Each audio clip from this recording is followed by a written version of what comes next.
Oi, Eni. Mais uma semana chegando ao fim e o nosso Senado Notícias Revista cheio de informações. Oi, André, isso mesmo. Aqui todo mundo fica por dentro do que foi notícia no Senado durante a semana e dos principais destaques da pauta legislativa. E essa semana o que não faltou foi notícia, né, Eni? É verdade, André. Muitos projetos importantes analisados e a reforma da Previdência é o destaque da pauta. Vamos ver no programa de hoje. Primeiro turno da reforma da Previdência vai ser votado no plenário no dia 24 de setembro. O presidente do Senado recebe representantes de assembleias legislativas de todo o país. Semana de comemorações pelos 76 anos do Amapá.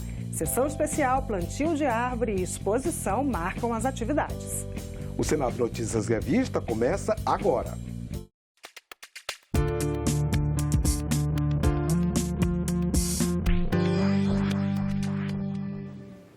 Começou a tramitação da reforma da Previdência no plenário do Senado.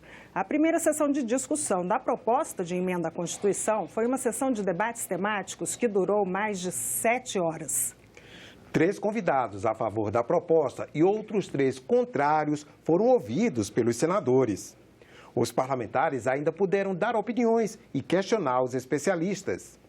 O presidente do Senado, Davi Alcolumbre, abriu a sessão de debate, mas logo passou a presidência para o relator da reforma, Tasso Gereissati. Se em algum momento deixarmos desassistidos nossos irmãos e irmãs que vivem nas condições mais difíceis deste que é um dos países mais desiguais do mundo, não deveríamos ter mais o direito de chamar este país uma nação. O processo de envelhecimento da população brasileira é extremamente rápido e esse é um problema complicado. Apesar de a gente ser um país jovem ainda hoje, o Brasil hoje já gasta 14% do PIB com previdência e assistência social. Só para vocês terem uma ideia do que isso significa, o Brasil gasta 14% do PIB e tem 9,5% da sua população com 65 anos ou mais. O Brasil gasta 7% do PIB com educação e tem 25% da sua população com 15 anos ou menos. Isso significa o seguinte: per capita, o governo brasileiro gasta 6 vezes mais com a aposentadoria e pensões do que com a educação das suas crianças e jovens. O que precisa ser reformado não está sendo reformado, que é a previdência dos estados, que é a previdência dos municípios, que é a previdência dos militares.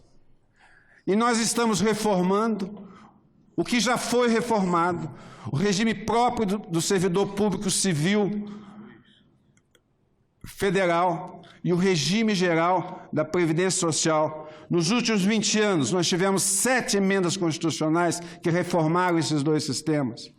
Já representa esse gasto previdenciário mais de 50% de todo o gasto federal e nos próximos anos, eu digo na próxima década, isso já atingirá 80% do orçamento. O déficit consolidado da Previdência, senhores, é de 5% do PIB. Maior é o déficit do que deveria ser, segundo a nossa taxa de envelhecimento, a nossa despesa. O déficit é maior do que deveria ser a nossa despesa, dado o padrão de envelhecimento da população brasileira. Um governo cabeça de planilha, um governo que pensa de acordo com os manuais do FMI e do Banco Mundial, certamente terá dificuldades para fazer outra coisa, senão uma reforma previdenciária ultra-regressiva que atinge fundamentalmente os mais pobres. É mentira que essa reforma coíbe prioritariamente privilégios. Se quiserem, façam uma PEC somente combatendo privilégios. Eu serei o primeiro a apoiar. Quando nos debruçamos sobre esse tema, nós levamos em consideração de que era um remédio a ser aplicado à sociedade brasileira e um remédio amargo. Quem é o dirigente que gosta de dar notícias que não são boas? Mas isso não é fruto deste governo, é fruto da sociedade brasileira. E por isso, desde o início nós dissemos, quem ganha mais, quem tem maior capacidade contributiva vai contribuir com mais. E quem tem menor capacidade contributiva vai contribuir com menos. Mas todos vão contribuir. Depois da exposição dos especialistas, os senadores puderam fazer perguntas e comentar o assunto. Haverá ainda outras 4 sessões de discussão em primeiro turno e mais 3 sessões em segundo turno. A votação final deve acontecer até o dia 10 de outubro. Apesar do assunto do momento ser a reforma, os senadores também aprovaram projetos importantes ao longo da semana.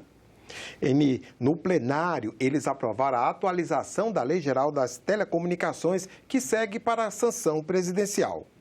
Além disso, foi lida a indicação de Augusto Aras para o cargo de Procurador-Geral da República e confirmado o calendário de votação da reforma da Previdência.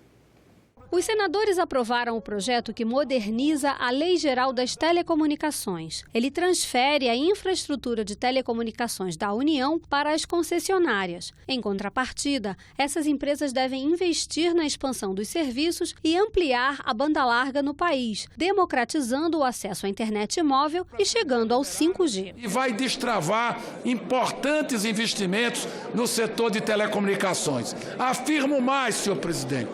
Tem um acordo que foi feito pelos partidos aqui. Nós vamos apresentar um projeto de lei que vai definir uma política pública de aplicação dos recursos para a expansão da banda larga. Assim como foi feito no Luz para Todos, terá um programa Banda Larga para Todos, para poder priorizar a implantação da banda larga no Norte e no Nordeste. Passamos a dar ao país, ao Brasil, um novo tempo, que é um tempo de atualização de uma lei de mais de 20 anos de atraso, mais atraso, porque ela foi feita na lógica da telefonia fixa, na lógica dos orelhões. O presidente do Senado, Davi Alcolumbre, recebeu e leu em plenário a indicação do subprocurador Augusto Aras para o cargo de Procurador-Geral da República. Alcolumbre enviou essa indicação para a Comissão de Constituição e Justiça, onde Aras será sabatinado. E o relator vai ser o senador Eduardo Braga, líder da maioria. O presidente confirmou a votação do primeiro turno da reforma da Previdência para o dia 24 de setembro. O segundo turno deve ser entre 3 e 10 de outubro. Para isso, haverá sessões deliberativas às segundas e sextas-feiras, que devem contar como sessões de discussão da reforma. São necessários 5 dias de discussão para a votação em primeiro turno e 3 dias para a votação em segundo turno. Nesta quarta-feira, foi feita a segunda sessão de discussão da reforma da Previdência, tanto para a PEC principal como para a paralela. O relator, senador Tasso Gereissati, decidiu tirar do texto da PEC principal as chamadas emendas de supressão, que são como cortes no texto. Apesar de elas não mudarem o mérito do texto, ele tomou essa decisão para que não haja qualquer possibilidade da proposta ter que voltar para a Câmara dos Deputados e ser votada novamente. Os pontos que serão retirados da proposta principal e colocados na PEC paralela são o que coloca na reforma os trabalhadores informais e o que amplia para estados e municípios a possibilidade de criar contribuições extraordinárias. A principal ideia da PEC paralela, André, é incluir estados e municípios na reforma da Previdência, sem a necessidade do texto principal ter que retornar à Câmara dos Deputados. É mesmo, Eni. E foi por isso que Davi Alcolumbre recebeu na presidência do Senado representantes de assembleias legislativas de todo o país. Os presidentes das assembleias legislativas vieram a Brasília para tratar com senadores da inclusão dos estados e municípios na reforma da Previdência. É a chamada PEC paralela, que tramita em conjunto com a PEC principal da reforma. Eles foram recebidos pelo presidente do Senado, Davi Alcolumbre, e pela presidente da Comissão de Constituição e Justiça, Simone Tebet. Os presidentes das assembleias de todos os estados brasileiros vieram ao nosso gabinete por conta de que a redação que foi apresentada pelo senador Tasso Gereissati e acolhida na CCJ é a oportunidade das assembleias legislativas, por lei ordinária, fazerem a adesão ao texto constitucional. Nos preocupa o teor dessa PEC. Não adianta nós dizermos aqui que a apoiamos sem a conhecer, sem saber a questão final, mas ela facilita, sem dúvida, a questão estadual. Nós entendemos que isso é muito importante e por isso que viemos aqui com todos para essa fala com a presidência do Senado. A PEC paralela já passou aqui pela Comissão de Constituição e Justiça e aguarda as 5 sessões deliberativas regimentais para ser apreciada no plenário do Senado. A expectativa é de que ela seja votada em primeiro turno na terça-feira, dia 24. Os deputados estaduais também defenderam o fim da Lei Candir, que prevê a isenção do pagamento do ICMS sobre as exportações de produtos primários, como itens agrícolas. Por conta da desoneração deste tributo de competência estadual, os governadores sempre protestaram contra essa lei. Demonstramos aos senadores a importância de se rever essa legislação, que penaliza os estados, mas que, acima de tudo, penaliza a indústria brasileira. Um número importante é que, na década de 90, a indústria de transformação chegou a representar 29% do PIB nacional. Hoje representa 9,2%, ou seja, é o menor número desde 1947. Isso é unanimidade. 27 assembleias do Brasil estão falando a mesma língua.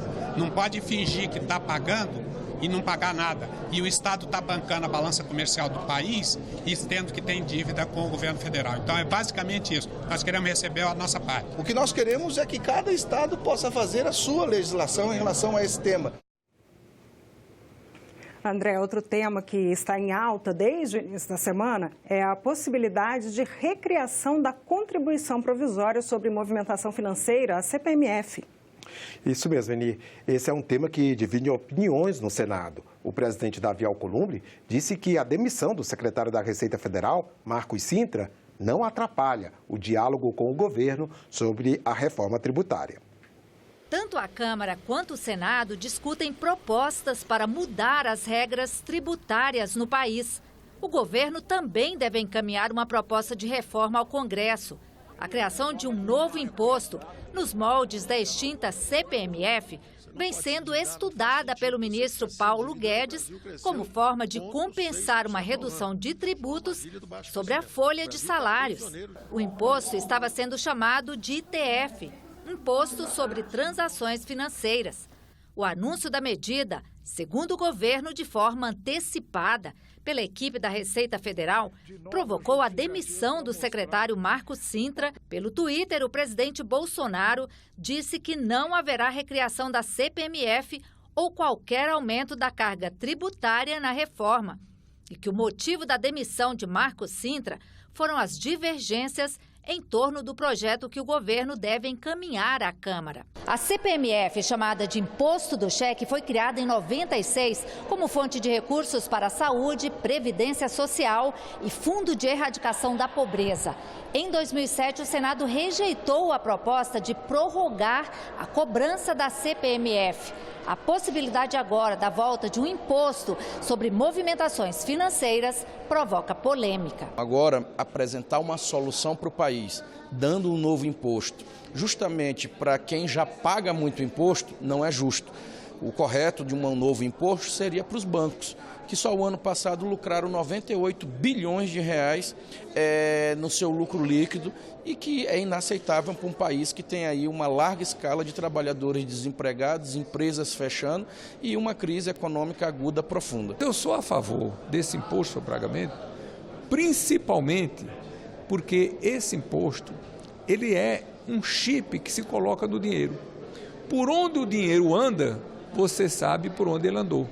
E aí tem muita gente que não quer que o seu dinheiro seja rastreado. O líder do PSL, senador Major Olímpio, defende até que o governo nem encaminhe uma proposta de reforma ao Congresso. Seria a ruptura de um acordo que foi feito do Paulo Guedes, representando o executivo, Davi Alcolumbre e Maia, que o governo não encaminharia ou não encaminhará um projeto de reforma tributária e sim fornecerá ou forneceria conteúdos ao Senado para que fosse feita a votação e encaminhamento à Câmara para ser adicionado ao que a Câmara está discutindo e eventual revisão voltando para o Senado como casa revisora. O presidente do Senado, Davi Alcolumbre, disse que é contra a criação de um novo imposto. O secretário Cintra defendia uma tributação Então a saída dele com certeza vai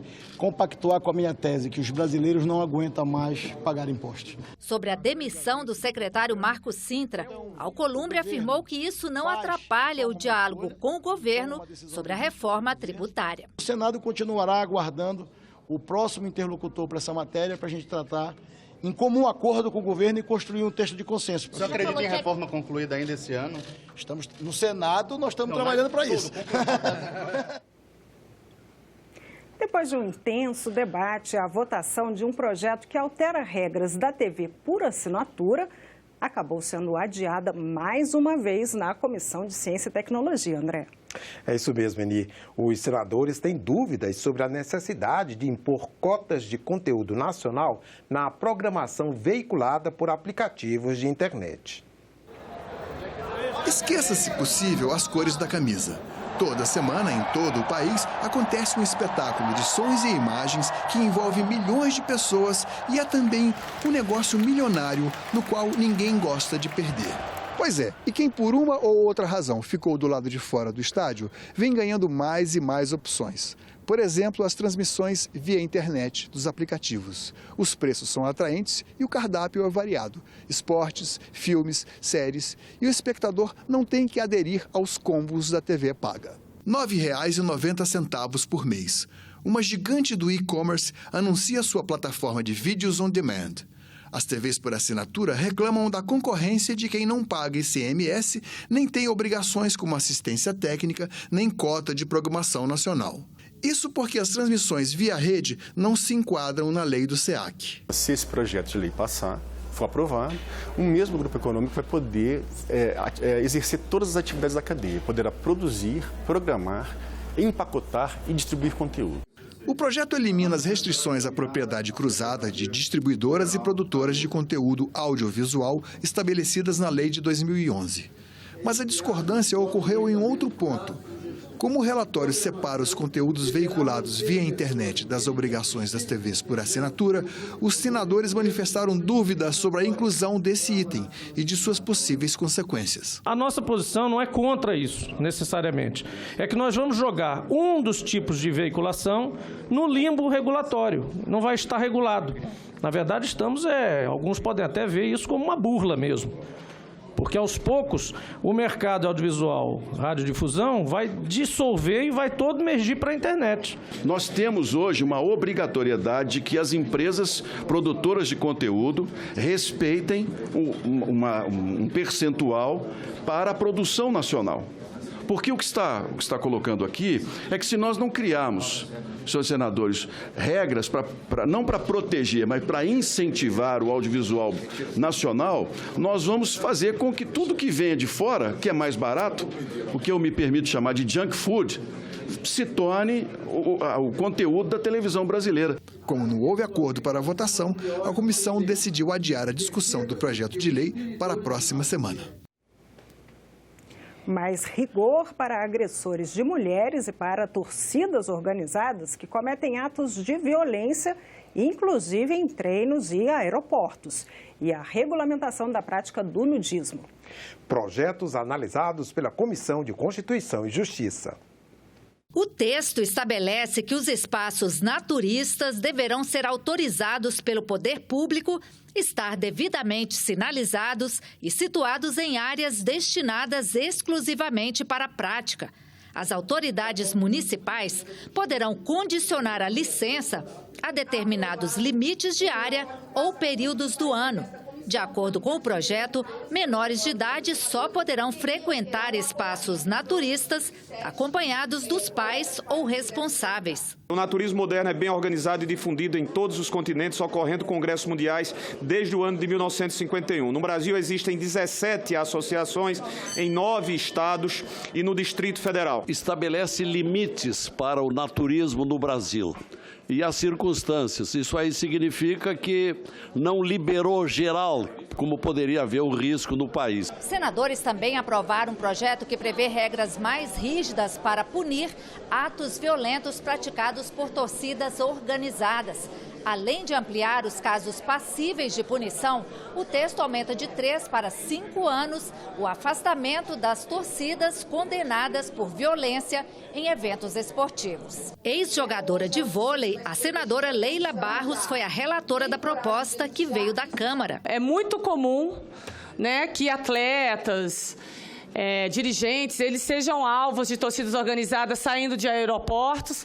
Acabou um jogo, está retornando à capital, perde o jogo, a torcida vai lá, agride vários torcedores, invadem também centros de treinamentos. Então, sou totalmente a favor, que por experiência pessoal também já sofri esse tipo de agressão. Uma proposta que não chegou a ser votada, mas foi debatida pelos senadores, prevê medidas para tentar evitar a reincidência de agressões contra mulheres. O texto estabelece a exigência de laudo psicológico para a revogação de prisão preventiva de agressores. Dados divulgados esta semana pelo Anuário Brasileiro de Segurança Pública mostram que o feminicídio e estupro cresceram no país. Foram mais de 60 mil casos de violência sexual em 2018. Vou solicitar ao nosso Observatório da Mulher contra a Violência, que foi criado graças a um projeto de minha autoria, com apoio de toda a bancada de mulheres e todos os 81 senadores. Eu vou, de ofício, então, sei que é uma unanimidade dos colegas, solicitar ao Observatório que faça uma análise detalhada desse anuário, para que possamos, no momento oportuno, estar debatendo esse assunto aqui. Nessa casa, nós mulheres temos que nos unir junto aos homens aqui, para tentarmos implementar leis e, junto com o Executivo, políticas públicas para coibir essa violência. Só no Distrito Federal, o aumento de um ano para o outro, de 2018 para 2019, 52%. Quando tem a prisão através da Lei Maria da Penha, eles presos, quando voltam com mais ódio, ou raiva, ou vingança, ressentimento e mágoa. E aí é preciso se fazer o exame psicológico para ver se ele tem condição de sair da prisão ou não. E a agressividade contra a mulher é uma coisa que é insuportável e nós temos, enfim, uma sociedade machista que ainda age dessa maneira. E além de votar projetos importantes, como nós vimos, André, os senadores também discutiram o impacto da imagem do Brasil no exterior com a crise dos incêndios na Amazônia. Os debates aconteceram em uma audiência pública realizada pela Comissão de Agricultura e Reforma Agrária.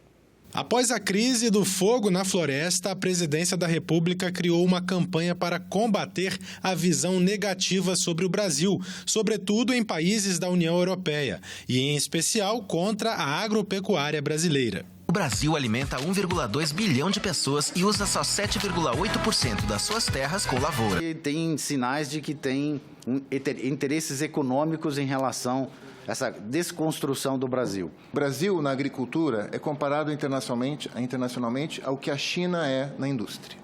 Nós somos vistos como um grande êxito e como uma ameaça. E isso significa que, quando nós nos aproximamos dos nossos interlocutores, a reação deles é reativa.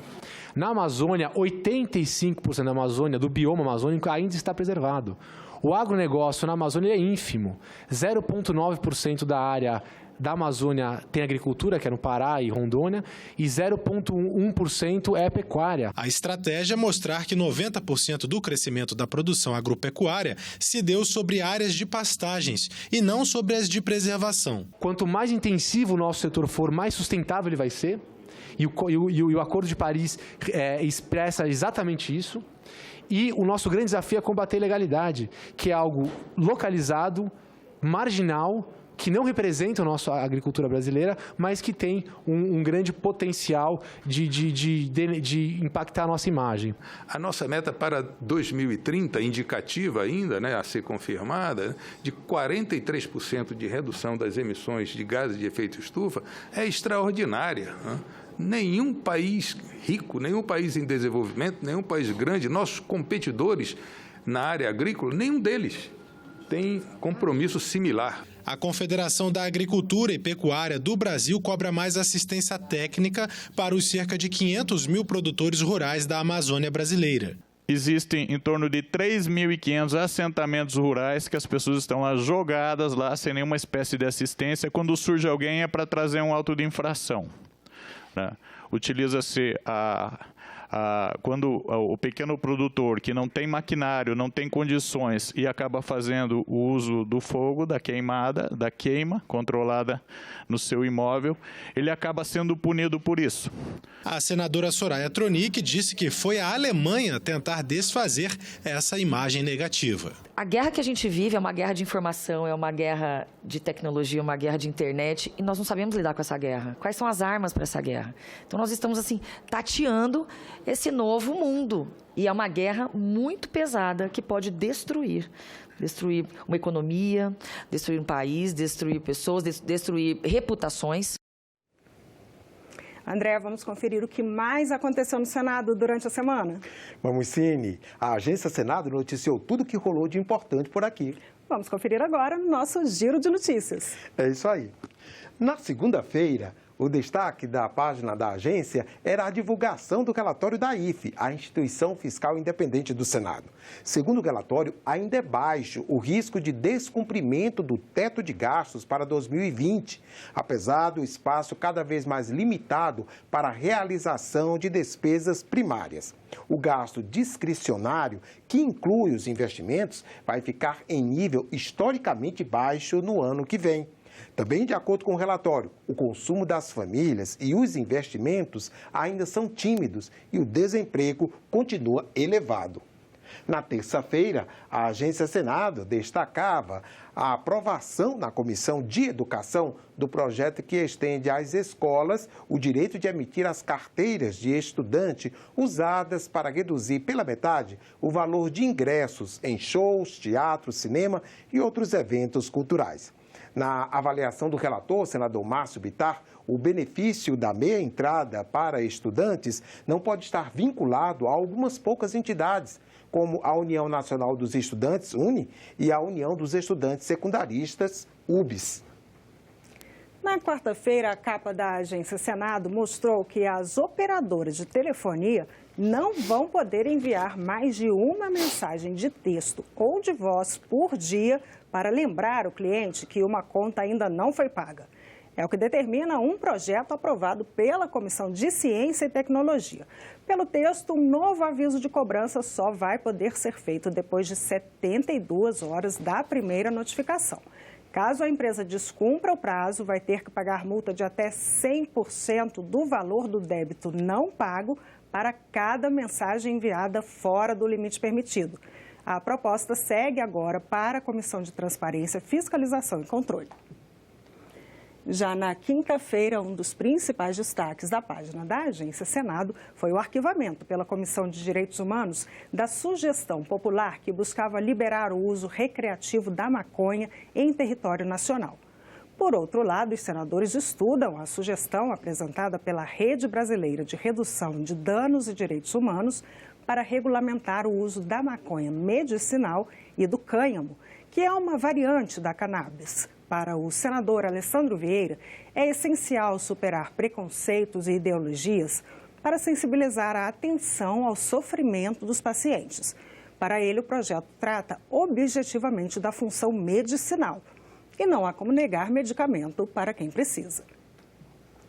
Em paralelo a toda a movimentação no plenário e nas comissões, a semana também foi marcada no Senado pelas celebrações dos 76 anos de criação do antigo Território Federal do Amapá.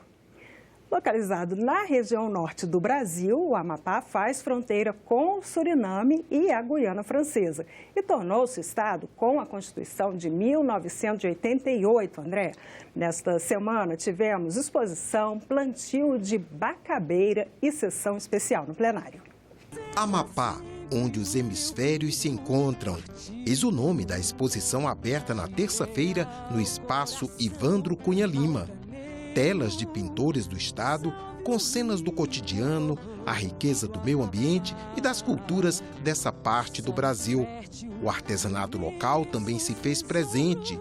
Bonecas afro, tambores, louças e adereços, vestimentas tradicionais. Temos as louceiras do Maruanum, que são só as mulheres mesmo que fazem, em nenhum momento o homem faz as louças, elas são feitas manualmente mesmo. Na quarta-feira, a programação festiva começou com um café da manhã, oferecido pelo presidente do Senado, a artistas e autoridades do estado.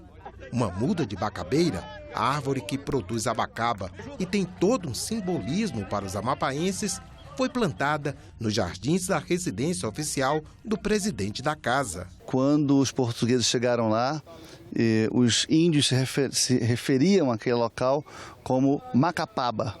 Macapaba virou Macapá, que significa a estância das bacabas, um local de muita abundância de bacabas. No final da manhã, uma sessão especial no plenário trouxe o colorido, o batuque e a coreografia do Marabaixo, dança típica do estado.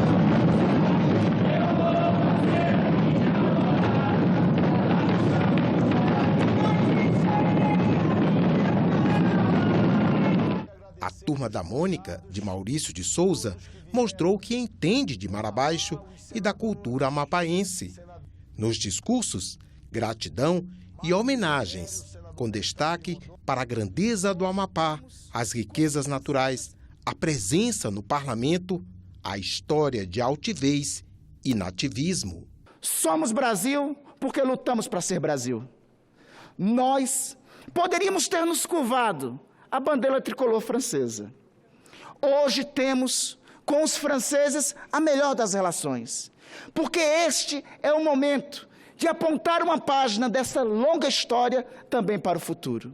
Nós temos essa esquina, como falou o senador Randolph, né, da linha do Equador, com o Rio Amazonas, porque somos a única capital banhada pelo Rio Amazonas. É um estado novo, como o estado brasileiro, mas que preside mais uma vez o Congresso Nacional, deixando claro que isso só pode ser alguma coisa de envolvimento de criação do Estado que foi criado aqui no útero do plenário da Constituinte. É uma história de luta, de disputas, uma história de vitórias. Portugueses, franceses e holandeses invadiram e disputaram nossas terras, nossa floresta e principalmente a foz do Rio Amazonas. Nossos índios, porém, já estavam por lá. O Senado acaba de lançar o Plano de Equidade de Gênero e Raça para o período de 2019 a 2021. O Senado é o primeiro órgão da administração pública brasileira a fazer o documento. A ideia é avaliar as ações em favor da igualdade de oportunidades para servidoras e servidores da casa.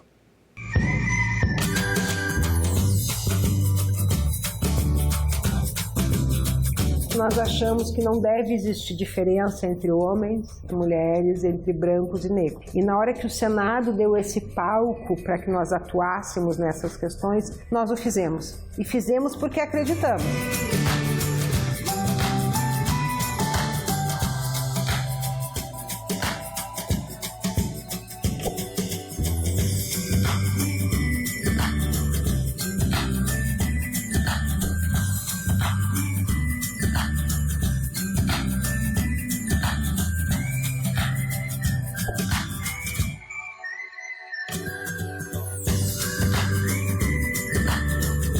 Essa ideia nasceu já há muito tempo atrás. Eu diria que ela é o resultado do que nasceu há 4 anos e meio, com o que nós já tínhamos, que era o Programa Pro Equidade de Gênero e Raça e o Comitê, né, de Equidade de Gênero e Raça. Quando ele nasce de baixo para cima, a aceitação das ações é muito mais fácil.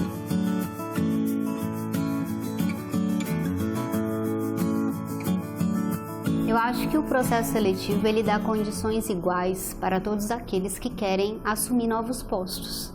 Então, qualquer servidor que queira assumir um cargo de chefia, ele sinaliza isso e ele passa pelos mesmos critérios. Então, se eu tenho critérios objetivos, eu consigo selecionar alguém, não pela raça, não pela cor, enfim, isso independe. O foco passa a ser a meritocracia.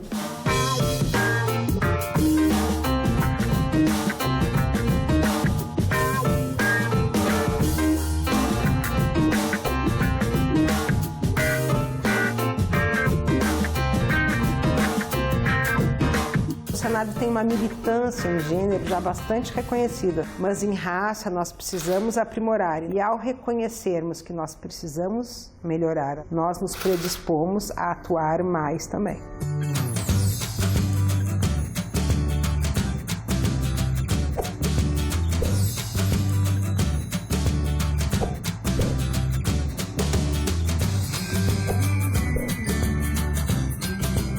Nós devemos dar exemplo à administração pública, afinal de contas, todas as mazelas da sociedade se repetem também na administração pública e o Senado tem feito a diferença, sendo referência à melhor qualidade de trabalho para o funcionalismo aqui do Congresso Nacional, mas principalmente como referência em todo o país. Nós estamos criando a organização que nós desejamos e que nós nos orgulhamos de participar.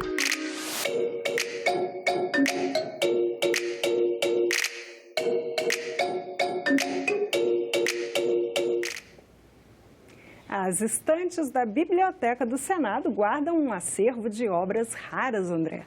Isso mesmo, Eni. São livros que atravessaram os séculos e nos contam um pouco da história do Brasil e do mundo. E no quadro Coleção Senado de hoje, nós vamos conhecer as batalhas do imperador francês Napoleão Bonaparte.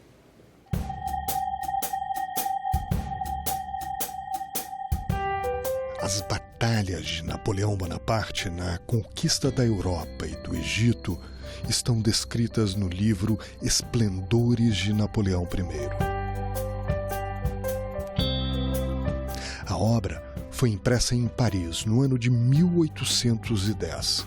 Um ano depois, foi presenteada ao Marechal Deodoro da Fonseca pelo senador e ex-presidente do Senado, Pinheiro Machado, como mostra a dedicatória.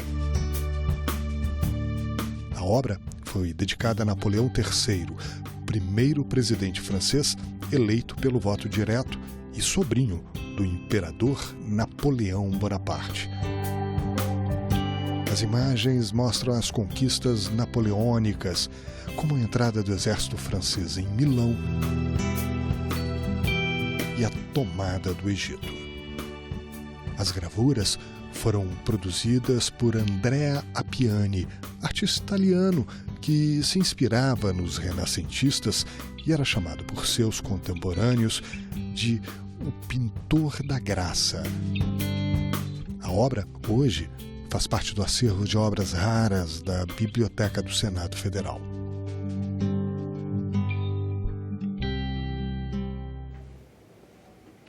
Este foi o Senado Notícias Revista. Você pode rever as reportagens desta edição na nossa página na internet, senado.leg.br/TV. Muito obrigada pela sua companhia. Continue sintonizado aqui na TV Senado. Tchau.